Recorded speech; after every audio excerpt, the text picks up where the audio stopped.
Hello, everyone, and welcome back to the Loudini Rock and Roll Circus. My name is Lou Lombardi, and we've got another great interview for you guys today with James Byfield, a.k.a. Blind Lemon Pledge. James's music is very, very cool. I hear like a kind of a mix of Bob Dylan meets Tom Waits, two of my favorite songwriters. So really been enjoying his latest record, Pledge Drive. But we'll get into that in a second. First of all, I want to thank my sponsor, Positively Pittsburgh Live Magazine. That is pplmag.com, Pittsburgh's first internet radio, TV network, and online business community magazine. You can listen to, watch, download, and receive emails with all kind of great audio and video created by members of the community. So there's all kind of great information there from doctors and publishers. You can get all kind of great tips. There's money-saving coupons, all sorts of things. Great podcasts there like this one, the Loudini Rock and Roll Circus. So you want to go to pplmag.com. If you like what you're hearing here, you want to go to Loudini Rock and Roll Circus.com. That's Loudini, like Houdini, but Loudini, rockandrollcircus.com. Every Wednesday there's a new interview, and every Saturday there's a brand new music podcast with my good friend and longtime partner, Kevin O'Connor, where there's all kinds of shenanigans and humor and a lot of good stuff, so you want to check those out. That's Loudini, rockandrollcircus.com. As I was telling you guys, I got too excited. I started introducing the guest before I even did the opening of the the podcast. I've got Blind Lemon Pledge, James Byfield, a.k.a. Blind Lemon Pledge, on the phone. His latest fifth album is Pledge Drive. He's a musician, composer, multi-instrumentalist, percussive thrill ride of like rock and blues, Americana. Very original take on a lot of traditional sound. That's a good way of putting it. From like sax-driven R&B to tender, like haunting ballads. Jug band, romp, James, a.k.a. Blind Lemon Pledge, delivers like a startling diversity of musical styles and lyrical themes that are the signature of his unique music. James, welcome to the Loudini Rock and Roll Circus. Well, thanks for having me, Lou. It's a pleasure to be here. All right. You have these we could say this is Americana only because it's like got all the sort of represents like all the traditional American styles, but your sound is really unique, and you do some very interesting things with these very traditional styles. How did you develop your sound? Well, as you can probably tell just from my record, my musical tastes are extremely eclectic, and I have in my record collection, something from all kinds of different genres. And over time, I just, I've always been drawn to the blues, but I never seem to be writing just traditional blues song, 1-1-2 kind of things. Right. And I just, it's just the way you are as a songwriter. You start following your instincts and seeing what works for you. And over time, I just kept finding myself being able to draw all these various streams of music that I had, and without consciously doing it, they just kind of feed in. So I'll get an idea for a song, and I think the opening track on my album, Run John Run's, a good example of that. I had kind of wanted to write something in a Bo Diddley beat for a really long time, but I never had quite a topic that fit it. And then I was watching a movie called Buckin' the Preacher. I don't know if you've ever seen this one. It's an old classic with Sidney Poitier.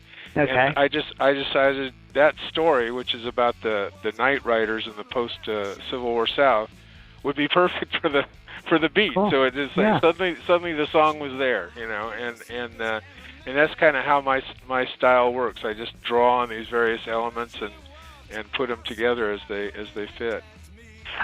So what are some of your influences, and what do you listen to? Well, I do listen to a lot of really early blues. That's probably my favorite all-time music of all time. I mean, just starting with the Bessie Smith era kind of jazz-oriented blues, and then into, of course, the individual guy with a guitar blues of the pre-war stuff. That's probably my biggest influence on one end of things, but I also listen to old jazz. I'm a huge Hoagie Carmichael fan. Okay.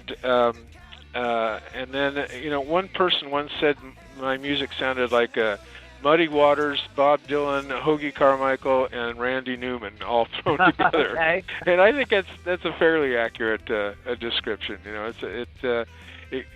And like Randy Newman, I kind of tap into various Americana-influenced music and then bring that into my music.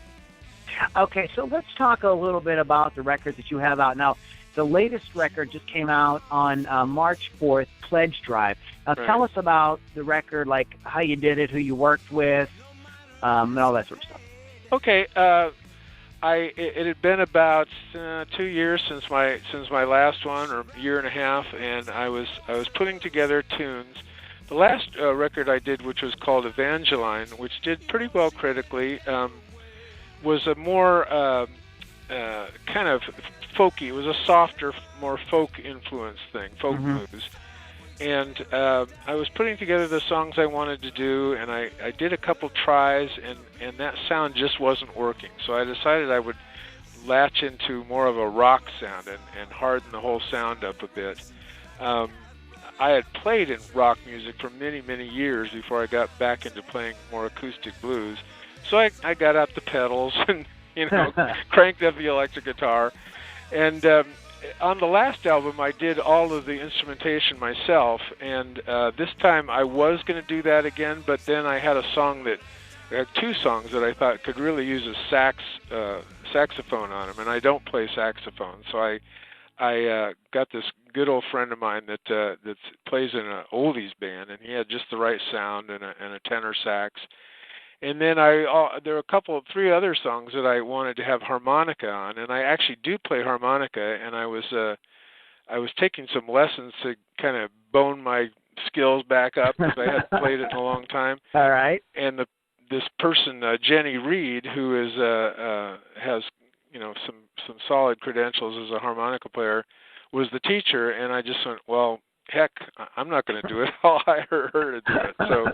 So that's what I did. So she got on board. So those two people, friends of mine, came in. So I kind of put everything together and then brought them in to cut their solos on it. So it was a fun record. I kind of got at a certain point stopped using other musicians for the most part because my music is so eclectic that it was just impossible to find a band that could kind of get all the sounds I wanted. So I just decided, I'd kind of do it myself. I think the only band I ever heard that was like that was the band that's behind Brian Wilson. They can kind of play everything, and I would need that, and of course I don't have that. So. So you're like playing like drums and everything on this? Well, yeah, it's kind of there's some playing, there's some studio trickery, I guess. And, it's a real combination of things. I mean, okay. I think of for me the studio is kind of my artistic palette and canvas. So I use the studio to create at all kinds of levels. So I a lot of this stuff you can't really even do live. It's kind of like but that's okay by me. I think it harkens back to like the Beatles records and stuff like that, where they just created their whole thing in the studio, and I like a certain amount of that. Although I think what makes my records kind of unique of that kind is that they don't sound, or I hope they don't sound canned. They don't sound like they're one person doing it all, but I try to get a real live feeling out of everything. Okay, so speaking of live feeling, what's the Blind Lemon Pledge live experience like? Do you perform primarily solo, or do you work with No, I do have a really nice band. We call ourselves an acoustic blues band. We have me on guitar and vocals. We have a upright bass player, a killer violinist, internationally known violinist, Cal Caola, who's just great. We have a harmonica player, and then we have a percussionist who plays, I don't know if your listeners are familiar, it's called a cocktail set, which is a small drum kit. And it's a kind of mellow sound, you know. It's very different from this record. So it's more like my last record, really. You know, and we do it. We play about, I'd say, between 5 and 8 times a month. So we're pretty busy. It's about once a week, you know. Okay, so do you guys go on the road, or are you playing mostly locally? It's mostly locally. What is local for you, by the way? I'm in San Francisco, so okay. we play all over the Bay Area, and have hopefully a growing body of fans.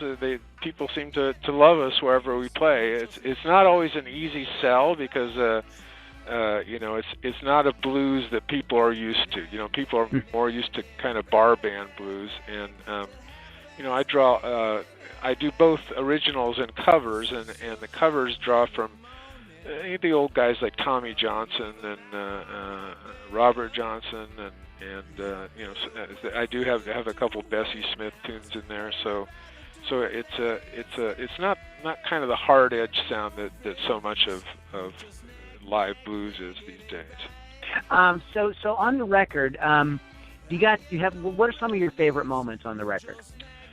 Well, the new one. I love, and I wish it had taken off more, just because I love the song Coralie immensely. It just kind of, you know, brought everything together I was trying to do in terms of production and the songwriting and all of that, and so that's one of my favorite songs. I love the one song that is doing very well, and that I love is Nag Nag Nag, which has the R&B horn section on it.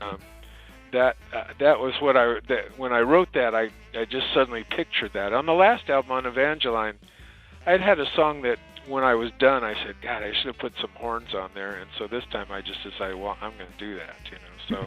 So that was kind of fun because I'd never written a horn section before, so it was kind of cool to figure out the harmonies and you know, what would work and everything. My friend Rick that plays horns, we'd recorded a couple times before in the past, and he said, you know, when you're writing horn lines, make sure to give people room to breathe. That's what a lot of people don't do, is they forget that horn players have to stop and breathe. So that was literally value. You know, a guitar player can just noodle till the cows come home, but a horn player has to stop. So that was good. And then I played him the section so that he could start learning to play against it. And he said he smiled, so I knew I'd hit it. You know. So you said these songs you said are quote unquote doing well. Are you talking about, are they getting play on like blues stations? Oh yeah. Or are you talking about downloads, or like what do you mean by that? Well, you mean I'm sure you're aware of the Roots music charts. Mm-hmm. Yeah. Well, those are kind of for your listeners that don't know, those are the charts of alternate, you know, non-top 40 type music. They have everything from folk to blues to reggae, you know, anything that has the kind of roots quality to it. And I'm not exactly sure how it works, but what I've understood is that they have 100 DJs in each category, cross section of the nation, and they get info and feedback from what's being played and not being played and stuff, and feed that into these charts. So my album, the new album, since March 4th, nationally is on the top 50 blues albums currently at number 30. Cool. So that was great. And on the what they call the contemporary blues charts, it's risen to 14. I think it's back down to 15, but it got up to 14.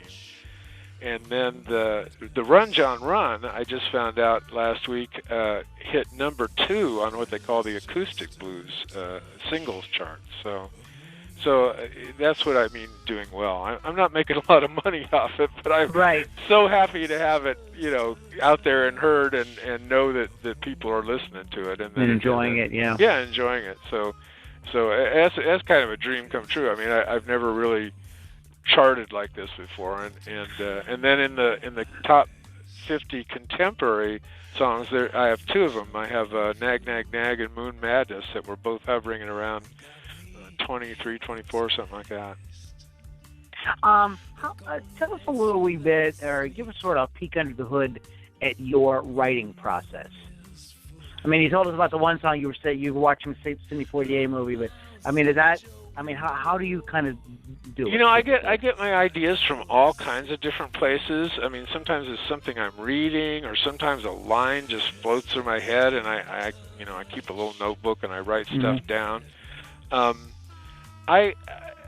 There's no specific way I do them, but typically a song will just kind of come to me almost full blown. I mean, the style and the lyrics and the melody will just suddenly hit me, and I will sit down and make some notes about it. And often the best ones seem to be written fast. You know, like in half an hour or something, I've got it down, and then I'll start honing them after that. And I tend to cut stuff out. A lot of songwriters go the other way; they put stuff in, but I tend to like them kind of bare bones. I like songs that let the reader or let the listener fill in details in their mind, so that the music and the lyrics work together to hopefully create a little story in their minds. My songs are very story oriented. You know, they're not. I'm not one of these confessional singer-songwriters. Not that parts of my life don't come into the songs, but I tend to picture a story, and then I often picture somebody that I could see singing it, that song, or hear singing it. I'm trying to. There's one song on there that I sort of pictured Ray Charles doing, you know, or something like that. So all of that comes together, and then another thing that I do that I don't know is maybe rarer for songwriters. I take real old ones and I redo them from time to time. You know, it's kind of like I take the new stuff that I've learned as a musician and will kind of revamp them, sometimes radically and sometimes just a tweak here or there. You mean your own music or other people's music? No, my own music. There's one on there that's called "You Can't Get There From Here," which the original of that I wrote many years ago, but then I kind of said, well, God, it needs to be revamped. So I completely rewrote the lyrics on it, kept the same chord structure, but did some changes to the tune and stuff, and then it turned out to be what it is. And that was the one I was sort of picturing Ray Charles doing, kind of from that country blues period of his, you know. So what's coming up next for Blind Lemon Pledge? What does the next maybe year look like for you? Well, I've already got the next album in the works. The other thing I'm working on, again, just because of my odd eclecticism, I've actually been writing a series of sort of old-style gospel tunes that, again, I have no idea where they came from. Okay. But those have, when I've played them, and I play a couple of them in our shows, and people just love them. And so I've been trying to put together a gospel album, although I have not succeeded. I'm trying to find a group that'll do it. You know, not. I want to get like a real gospel group to do it, and maybe I won't even sing on it. You know, just. But if I can't do that, I'll put it together myself. So I see that happening, and then I see another. I'm pretty sure I'm aiming to have another record out like by 2018. You know, so because it takes about a year and a half to get them all together. Are you now? Do you sit down and spend? I mean, do you set aside time every day to, plan out the next project or to write, or is it just like you're going through your day and this idea popped into my head, let me make a couple of notes? Yeah, more like that. I don't I'm not all that disciplined, you know. Okay. I have all these things I'm doing, and so they, there's a fair amount. I mean, since I'm sort of a band manager as well, there's a fair amount Yeah. of time that's involved in just sort of running the band and getting Yeah. set lists together and all that kind of stuff, and contacting people to get gigs and stuff. So that takes up some time. And then I just keep stuff kind of bubbling in the background. You know, I'll suddenly have a day and I'll just work on it, or like I've already been assembling the songs that I'm pretty sure I'm going to put on the next album. And there's a couple. I'm not adverse to re-recording stuff too. You know, stuff I've done something in the past, and then. I mean, my standard for this is Muddy Waters, who re-recorded a lot of stuff, you know, and kind of did a different take each time, or got a different feel out of it, and I don't mind that at all. I don't think it's a bad thing to re-look at your art and get, you know, take your new experiences and maturity and whatever, and put it into something that worked the first time, make it work in a new way, you know. Where can fans find your music and hear what you're doing? Well, the best places are my two kind of music-oriented websites. I have a personal website called James dash, and I mean the symbol, not the word dash, james-creative.com. Okay. And that has like a whole bunch of my albums on it and stuff about me. And then there's my band website, which is called blues.james-creative.com, which is got videos of the band and a lot of different information and stuff. That's a good place. That's probably a really good place to start to see what the whole blues thing. And that is what? Say that again, so we get that. Oh, it's blues.james-creative.com. Oh, okay. So it's James Creative, but with blues dot in front of it. Yeah. Oh, okay. Because I found I had the James Creative. Actually, I think I had the other one too. In fact, I know that I do. I just happened to look at the James Creative first, I believe. Yeah. Okay. Cool. Well, James-Creative is my domain, and so I just each time I add something in there, you do it whatever the new word is. Dot. I've got a side project jazz that I do with the violin player from my band, and so there's a jazz.james-creative.com too, if anybody's interested, and I hope they are. That is, I mean, that seems like a natural offshoot for you, considering the sort of eclecticism that you demonstrate on both. Now, the only records I've heard of yours is Pledge Drive and Evangeline, but in both of those records, even Evangeline, with its more acoustic sound, is still, there's a lot of the styles represented there. So that makes sense that you would, you'd be, playing, delving into jazz and gospel as well. Yeah, I think it's a natural progression for me.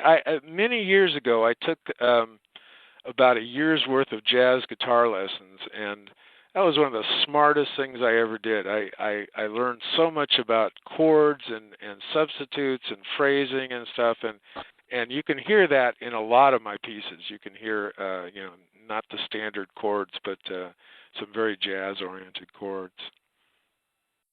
Anything you'd like to add before we wrap up here, James? Well, I would like to give maybe a shout out to my publicist, Sure.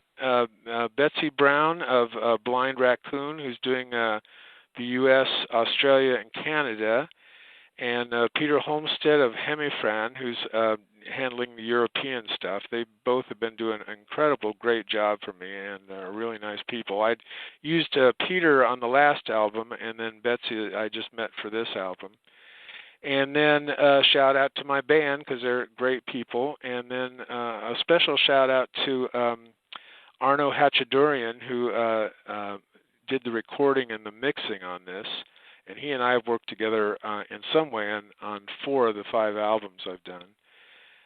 And then, of course, Jenny Reed on the harmonica and Rick LeCompte on the saxophone. The songs that they're on are doing some of the best in terms of playability, and I think their additions really pushed them over the top. So thanks to them. All right. James Byfield, everyone, a.k.a. Blind Lemon Pledge. And you can go to blues.james-creative.com or james-creative.com to check out everything that James has going on. The new record just dropped on March 4th. You guys are probably going to be hearing this a while after that, but it is really awesome. I was streaming it actually on the Rhapsody app right before we got on the call, so it's definitely out there. You can definitely check it out. It sounds fantastic. That is blues.james-creative.com. Guys, you are listening to the Loudini Rock and Roll Circus. I'd like to thank one more time our sponsor, Positively Pittsburgh Live, pplmag.com. Every Wednesday here at the Loudini Rock and Roll Circus, you can hear a new interview with an amazing musician like we had today, like James. And every Saturday is a brand new music podcast. That is Loudini with an L like Houdini, but Loudini, rockandrollcircus.com. Please go there for all your Loudini needs. And if you are interested in supporting independent music, please check out supportindierock.com as a way to get involved with supporting podcasts like this that bring you music that you're just not going to hear on corporate radio. Guys, thanks so much for listening. James is going to hang on for a second. Those of you who are my subscribers are going to get a little bonus here. So, guys, thanks so much for listening. We'll see you on the next podcast.